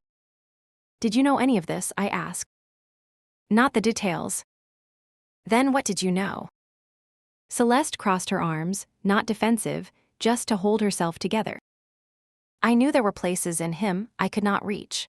I knew he kept pieces of a life that had supposedly ended in drawers he never let me organize. I knew there were nights he looked at me as if he had accidentally entered the wrong room and was too polite to admit it. I knew he went from guilt to motion the way some people go from pain to noise, faster than was decent, slower than was honest. That should have sounded bitter. It sounded tired. There was always a room in him that had already been closed, she said. I kept waiting for him to arrive fully into our life. He never did. I thought it was because he still loved you. Later I realized some of it was guilt, some of it was fear, and some of it was a man mistaking movement for repentance. I sat down on the edge of the bed because my knees had begun to tremble. This wasn't comfort. That made it worse. If she had hated me cleanly, I could have survived it more easily. If she had defended him, or herself, or the years she had given him, I could have gone back to the safety of simple resentment. Instead, she stood there, looking like another casualty of the same private event. Not the same wound. Not exactly. But cut by the same broken edge. The rental receipt crackled in my hand. When did he take this apartment? 6 months ago, she said. After he started pushing Arthur for revised documents. After more phone calls with the hospital. After he began sleeping in his study again. He told me it was for work. By then I think I knew enough to understand it. Was for a life he had not yet admitted aloud. The sentence sat with me. There is a point at which the truth stops behaving like relief and starts behaving like weather. It gets everywhere, into the seams of every memory. into the stories you told yourself not because they were accurate, but because they let you continue. Nathan had not betrayed me in the way I had believed that night. Or perhaps he had, only not first, not cleanly, not by desire alone. He had betrayed me later, more quietly, more fatally, by learning the truth and then living beside it, until silence became his preferred language again. That somehow was harder to forgive than lust would have been. On the bed beside me lay the draft email. I picked it up. Elena, I have started this too many times already. Every version sounds like a defense, and I don't deserve one. There are things you were never told. There are things I let become permanent, because I was afraid that telling them late would destroy what little remained of you. The truth is, I had already helped destroy it by waiting. I stopped reading. Not because it was too painful. Because it was too accurate. He was not asking to be redeemed. That might have made him easier to dismiss. Instead, the draft kept doing something far more offensive. It insisted on complexity. Arthur called just after 7. He asked whether I would come down to the library for a brief discussion regarding scheduling and document access. Scheduling, document access. Even then, in the middle of moral ruin, the house preferred nouns that could be filed. When I entered the library, Julian and Arthur were already there. The lamps were low. The fire had been lit, but not sufficiently to warm the room. Julian stood by the mantel, one hand in his pocket, the other holding a glass of water untouched. Arthur remained near the desk, with a leather folio open in front of him. Something about the geometry of the scene made me understand at once that neither man had expected Celeste to give me the box. Arthur looked tired. Julian looked precise. I brought the recorder with me. Julian's eyes went to it once and came back to my face. Arthur said, Nathan requested an amendment consultation last week. We were unable to complete it before his death. Unable, I repeated. There are procedural. Were you unable, or was he obstructed? Arthur's gaze shifted. Julian spoke before he could. You are upset. I laughed. You should be grateful I'm only upset. His jaw tightened almost invisibly. The consultation was delayed because certain implications needed review, he said. For whom? For everyone. There it was again, that administrative plural. Everyone. The word men like Julian use when they mean structure, exposure, reputation, transfer, fallout. Never flesh, never blood, never the woman sitting in front of them, holding proof that her life had been managed like a risk portfolio. I stepped closer. He rented an apartment. Julian said nothing. He recorded himself trying to confess. Still nothing. He asked Arthur to revise the will. Julian set the glass down on the mantel with quiet care, then adjusted it half an inch so it sat precisely within the square of the coaster beneath it. You are assembling fragments emotionally, Elena. That is understandable. It is also dangerous. Dangerous to whom? No answer. Arthur closed the folio. Nathan intended to make changes, he said carefully. The extent of those changes is part of what remains under review. Under review by whom, I asked, though I already knew. Julian met my eyes. By the people left to carry what he made unstable. That was the closest he had yet come to saying I mattered only as fallout. And suddenly, I understood the true obscenity of him. Not his control. His moral confidence in it. He genuinely believed unregulated truth was a threat greater than the original harm. He believed information should move through people like him, slowly, selectively, in doses calculated to preserve structure. He had probably believed that all his life. I looked at Arthur. Did Nathan ask to tell me himself? Arthur hesitated, then nodded once. And was that delayed too? Julian answered instead. Nathan delayed himself. I turned on him. Yes, I said, he did, but men like him delay, because men like you make delay look responsible. That landed, not as guilt, as irritation. A small tidy fracture in his composure. I left the library before either of them could reshape the room again. Back upstairs, I stood in the dark hall outside the nursery with the ring in one hand and the recorder in the other, and finally let myself name the thing that had become unbearable. Nathan had not been innocent. That was gone now. Dead.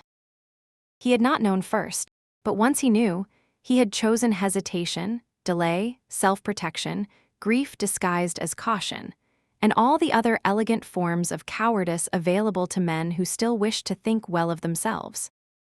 He had left me alone with a crime committed against my life, because speaking too late frightened him more than silence did. I leaned my forehead against the locked nursery door. The wood was cool. The ring pressed into my palm. For years I had needed him to be simple, a betrayer, a coward, a man who left. The truth was worse. He was not the first liar. He was only the one who failed to stop the lie, once it began breathing on its own. And somewhere beneath that truth, colder than all the rest, another one had begun to form. If Nathan had tried to tell me. If Arthur had been preparing changes. If the apartment existed. If the recording ended mid-confession. Then someone had not only built the silence. Someone had maintained it. That night, I stopped thinking of Julian as a man and started thinking of him as a system. Not because I had proof of everything yet. I didn't, but once the idea entered me, I could not force the pattern back into coincidence.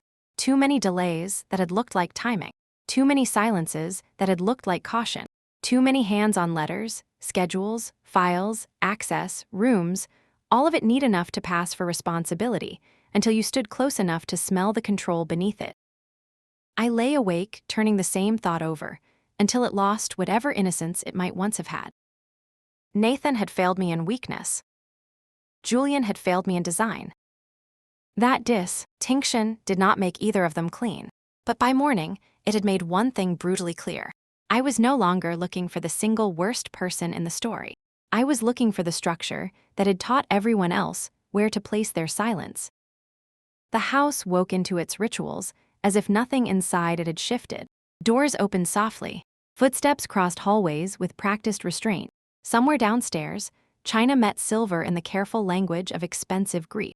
But I no longer saw a grieving family trying to hold itself together. I saw a mechanism. And for the first time, I understood that my life had not only been wounded inside that house. It had been administered. I sat in Nathan's study with the box Celeste had given me, the ring in my pocket, the recorder on the desk, and every scrap of paper I had taken from the rooms he thought he still owned in death.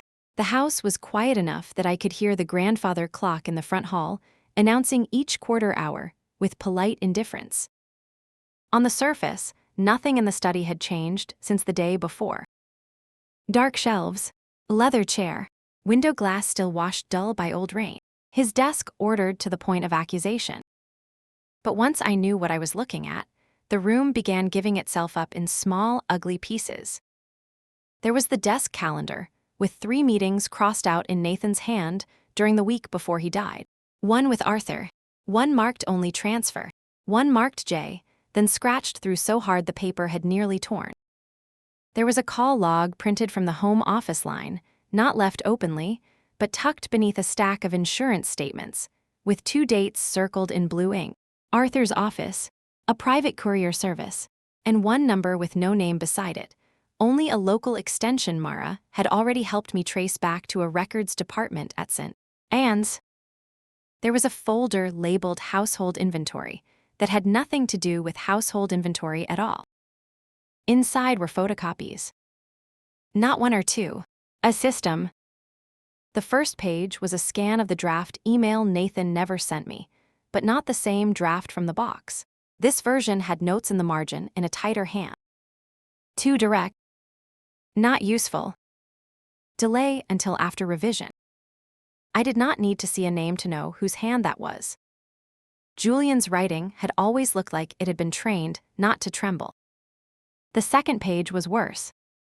A photocopy of the envelope addressed to me, the one Arthur had mentioned only after Nathan's death, with a red notation at the corner. Hold pending council review. Then another sheet. Courier notes. Timestamps. Delivery canceled. Reschedule request from family office. Family office. I sat back slowly in Nathan's chair and let the truth settle where it wanted. Julian had not merely slowed things down. He had built a filtration system. Not every lie is spoken. Some are arranged, some are timed, some are placed in folders and marked pending, until the life they were meant to reach has already moved past the point of easy correction. I opened another drawer. At the back lay a slim accordion file, each tab labeled in Julian's hand. Estate revision. Medical correspondence. Personal materials. Exposure. My stomach went cold at that last word. Exposure. Not grief. Not family. Not healing. Exposure. As if truth itself were a contaminant event. Inside the personal materials section was a copy of Nathan's rental agreement, the apartment receipt I had already seen, and a note paperclip to it. If transition proceeds, secure transfer before disclosure. No signature. There did not need to be. I looked up when I heard footsteps in T Hall. Not hurried. Measured. Julian appeared in the doorway exactly as I had known he eventually would, not because he had been summoned, but because he had noticed a pattern change and come to restore the room before it widened into consequence. He looked at the open file, the papers spread across the desk, then at me. No alarm, no bluster. Just a stillness so complete it became its own form of pressure. You should have asked, he said. For permission. For context. I looked down at the tab labeled exposure, then back at him. That depends. Were you ever planning to give either? He stepped into the room and shut the door behind him with almost tender care. You are in no state, Elena, to sort administrative residue from emotional projection. Administrative residue. I almost smiled. That's what you call this. I lifted one of the photocopies. You kept scans of a dead man's letter to his ex-wife and labeled the risk category exposure, and you want me to believe I'm the one misnaming things. He did not rise to it. He never rose to anything. That was the horror of him. He made emotional violence sound like clerical maintenance. There are moments, he said, when unregulated truth does more harm than restraint. I stared at him. Unregulated truth. He came farther in, hands loose at his sides, voice quiet enough to force me to listen. People say they want the truth. What they want is a version of it they can survive. A version that does not collapse every structure it enters. What structure, Julian, the estate, your mother's conscience, or the family fiction that everyone here is civilized enough to decide what another person is allowed to know about her own body? His gaze sharpened, not because I had hurt him, but because I had become inefficient. Ray, making this personal. I laughed then, really laughed, and the sound in the study was so raw it made even him pause. Personal, I said. My child died. My marriage was dismantled around me. My ex-husband spent years trying and failing to tell me the truth, because every root out of this family seemed to pass through you, and I'm making it personal. His face did not change much, but something in it hardened from courtesy into doctrine. Nathan was unstable, he said. He had become increasingly erratic in the years after your divorce. He mistook guilt for moral duty. He romanticized disruption. He was prepared to dismantle arrangements affecting multiple lives because he wanted absolution too late to deserve it. Arrangements. There it was again. I stood. Those arrangements included a child, I said. They included inheritance, he said. The silence after that seemed to pull oxygen out of the room. At last, there it was in clear bow. Nay. If the child had lived, I said, the estate would have changed. Yes. If I had known what happened soon enough, Nathan might have come back to me. Possibly. And if he had come back, your precious structure would have cracked. Julian's voice remained level. My father's trust placed interim voting control of the Vale holdings and foundation administration in my hands after his death, until Nathan established an uncontested household line with a living heir. A surviving child with you would have shifted a third of the protected estate out of discretionary family management immediately. If Nathan had reformed a household outside my mother's oversight, the remainder would have followed a different settlement path. Boards panic when succession becomes emotional. Charities panic. Banks panic. Families collapse under less. I looked at him for a long time. Not because I needed to understand, because I needed to see whether there was any point in his face where a human hesitation lived. There wasn't. He had made a philosophy out of triage. Not medical triage, moral triage. He genuinely believed suffering could be distributed strategically, that truth could be portioned like medicine, and that the person best qualified to administer it was always the person least willing to feel it. You opened his mail, I said. At times. You delayed the courier. Yes. You flagged the letter to me. For review. You interfered with his meeting with Arthur. I advised delay. You monitored the records office. His expression did not alter. I monitored exposure pathways. I thought of the nursery, the bracelet, the line patient informed sitting in its sterile field of lies. Nathan's voice on the recorder, broken by static and too much delay. And beneath all of it, something in me went cold enough to become still. You didn't hate me, I said. No. That answer, more than anything else, made him monstrous. You didn't hate Nathan either. He was my brother. You just thought both our lives were variables that could be arranged for the preservation of everyone's. No, I said softly, for the preservation of control. He said nothing to that. Because he had no language for the difference. In his mind, the two had become the same long ago. There was a knock at the door. Arthur entered without waiting for permission, saw the open file, saw Julian, saw me standing behind Nathan's desk, and in that instant looked less like a lawyer than a man who had spent too many years helping wealth rename violence until he no longer noticed. The sound. I believe this belongs to Elena, he said quietly. He held a sealed envelope. Nathan's hand on the front. My name. No surname, just Elena. Julian's head turned with minute slowness. Arthur did not meet his eyes. That, more than anything, told me the balance in the room had shifted. The supplementary document names her, he said. The contents of the locked room, its furnishings, all private effects inside, and a sealed personal letter are to pass directly to her in the event of Nathan's death if he failed to deliver them himself. Julian took one step toward him. Arthur did not retreat, but his hand tightened on the envelope. I was instructed to hold it, he said. I have held it. I am no longer prepared to hold it beyond that instruction. He crossed the room and placed the envelope on the desk in front of me. Julian said nothing. That silence was the first true damage I had seen in him. Not panic, not defeat, just loss of command. A tiny but unbearable moment when a person who had spent years regulating information discovered that something had escaped sequence. I looked at the envelope. Then at Julian. All this time, I said, you thought you were managing disaster. What you were really managing was theft. His answer came after a pause. History will not care about your distinction as much as you think. I picked up the envelope. Maybe not, I said, but I will. I left him standing in Nathan's study with the file still open, the system exposed, and the first real crack in his authority widening quietly behind his face. I carried the letter upstairs to the nursery and locked the door behind me. Not for secrecy. For privacy. There is a difference, and I had finally paid enough to know it. The envelope lay across my knees while I sat in the rocking chair beside the crib.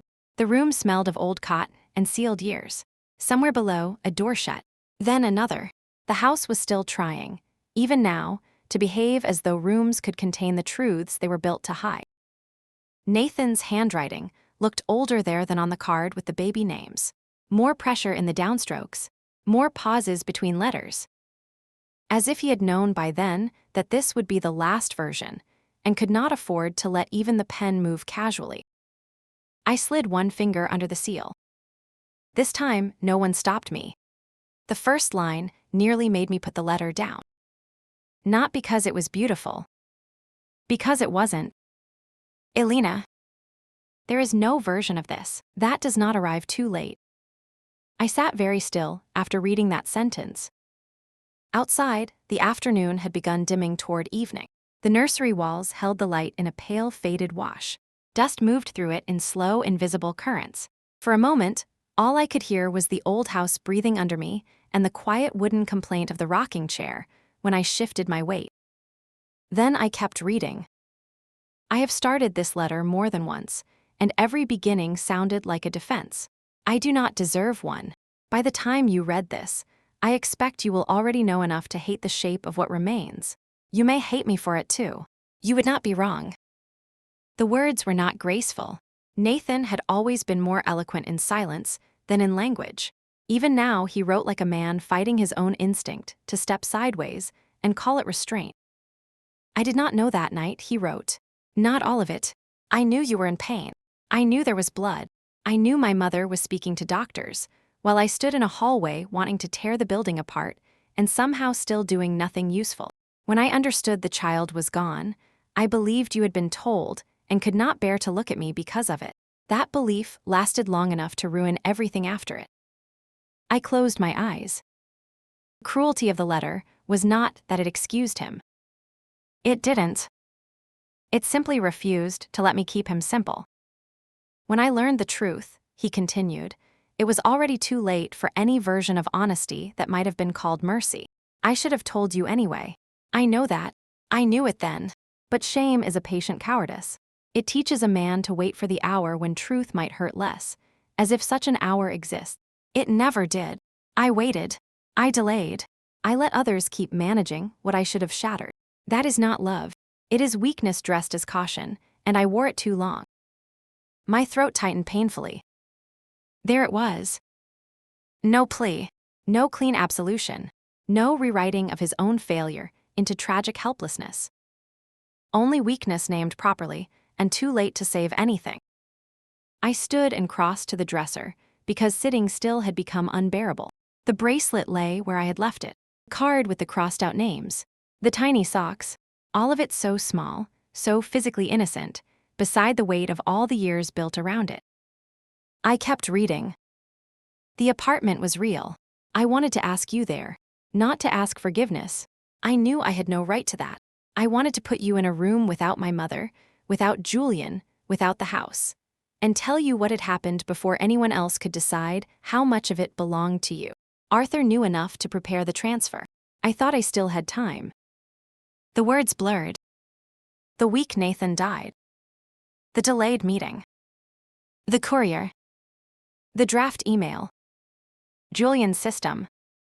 The life of information around me arranged like furniture, so that truth always had one more hall to cross than it could manage before being stopped.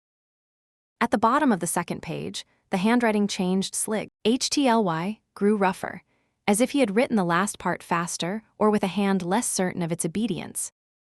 I kept the ring because I could not keep pretending the day it marks belonged to the story we let survive. I wore it because I had no right to forget what I failed to protect. It was never a token of us after that.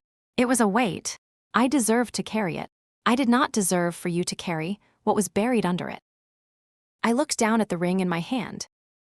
Cold, plain, no poetry left in it at all. Not a wedding ring now. Not to me. Not anymore. A wound object, a hard circle of metal, around an absence no one had been allowed to name honestly for years. The letter ended without elegance. If there is anything left that belongs to you, it is the truth. Even now, even this late, it is yours before it is anyone else's version of what they did in its name. Nathan. No, I'm sorry. He had probably understood that words fail long before they begin to matter. I set the letter on the dresser beside the bracelet and stood in the center of the nursery with the ring in one hand and the card of baby name S in the other. Lily, Rose, Clara, Not hours in the end. Only possibilities they had once held long enough to write down. Somewhere below, footsteps crossed the hall. Then a knock, very soft, at the nursery door.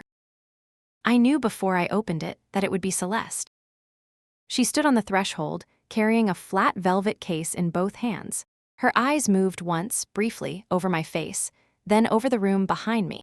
She did not ask to enter, she waited. "You can come in," I said. She stepped inside and closed the door behind her. For a moment, neither of us spoke. It was too late in the story for performance, and too early in that particular truth for comfort. She held out the case. "This was in my room," she said. "I should have brought it to you yesterday. I think part of me wanted to keep pretending I didn't know what it was." I took the case and opened it. Inside lay the pearl earrings. My earrings. The first thing of mine I had seen on her body. The first small humiliation in a long chain of them. I looked up.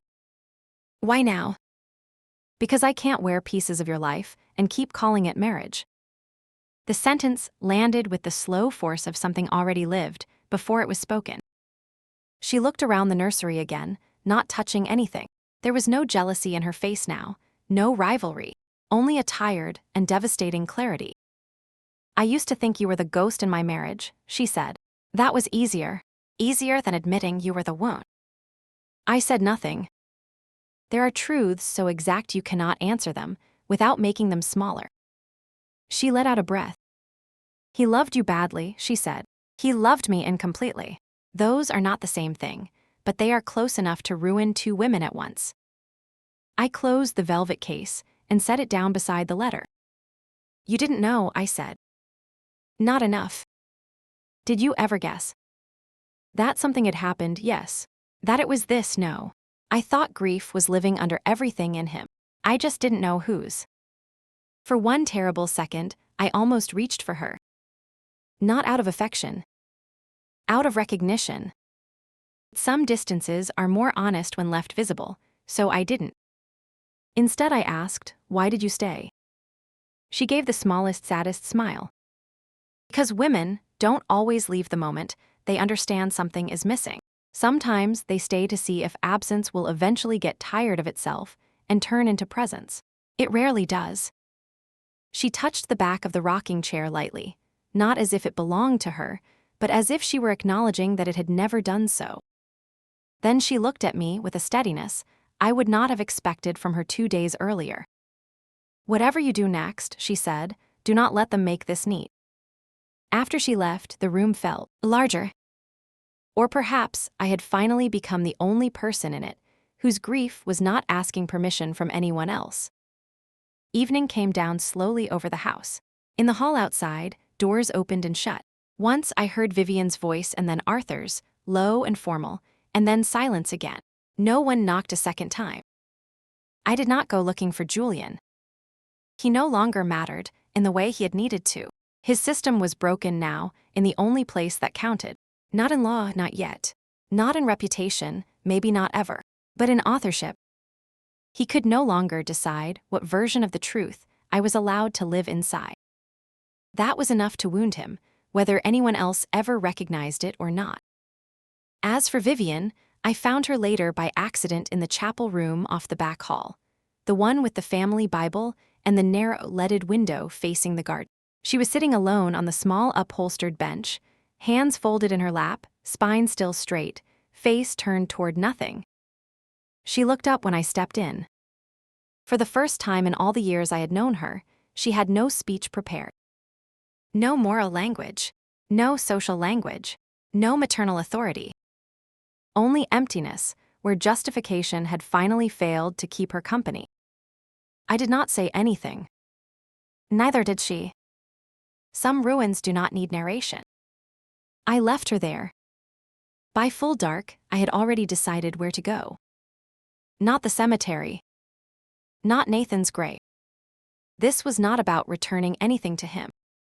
I drove out past the river, rode to the small overlook above the water where, years ago, before the house and the charity dinners and the slow, elegant collapse of everything, Nathan and I had once pulled over just to watch a storm come in. It was cold now, Wind moved hard through the trees. The river below looked black enough to be depthless. I brought the box of nursery things with me, but only part of it. The bracelet. The baby card. The tiny socks. Not the ring. Never the ring. I stood with the river moving below and the wind flattening my coat against my body, and looked down at the card in Nathan's handwriting until the ink stole, peep-head being letters, and became the outline of a world no one had let me enter when it still belonged to time instead of grief. Then, for the first time, I said the name aloud. Clara. The sound of it entered the dark and did not come back. I said it again, steadier this time. Clara. Not because I believed that had been the only possible name. Because it had been one of the names he had written, and because no child should remain reduced forever to patient file language, or loss, or event, or the thing that ruined timing and inheritance and structure. For a long time, I stood there saying nothing more. The wind moved. The river moved. My hand ached around the ring in my coat pocket. At last, I took it out. The metal caught the weak light from the overlook lamp and gave back nothing warm. October 17. A date carved into platinum. A day of blood, silence, cowardice, and women deciding what kind of damage was survivable for someone else. I thought of Nathan wearing it as punish. NT. I thought of Vivian hiding behind mercy. I thought of Julian sorting catastrophe into folders. I thought of Celeste in my earrings, in my life's leftover rooms, calling the hollow thing she was given a marriage because there had once been no better word available. Then I closed my fingers around the ring. I did not throw it into the river. I did not bury it with the baby things. I did not leave it with Nathan's letter or his failures or the house that had spent years trying to curate the shape of my ignorance. I kept it. Not because I loved him. Not because I forgave him. Not because I wanted some relic of us. I kept it for the same reason people trace old scars. Not because they miss the blade, because they refuse to forget what cut them. When I finally turned back toward the car, Clara's name still lived in the air behind me, thin and invisible and real. Truth had been buried before Nathan ever was. That much was clear now. That night, for the first time since October 17, had been carved into metal and silence, and everyone else's controlled versions of mercy, I was the one carrying it. Not as a wedding. Not as a promise. As proof. As scar. As mine. Some truths are buried because the living call silence mercy. What they bury instead is someone else's right to mourn honestly. The scar remained. So did the truth. And this time, both of them were mine.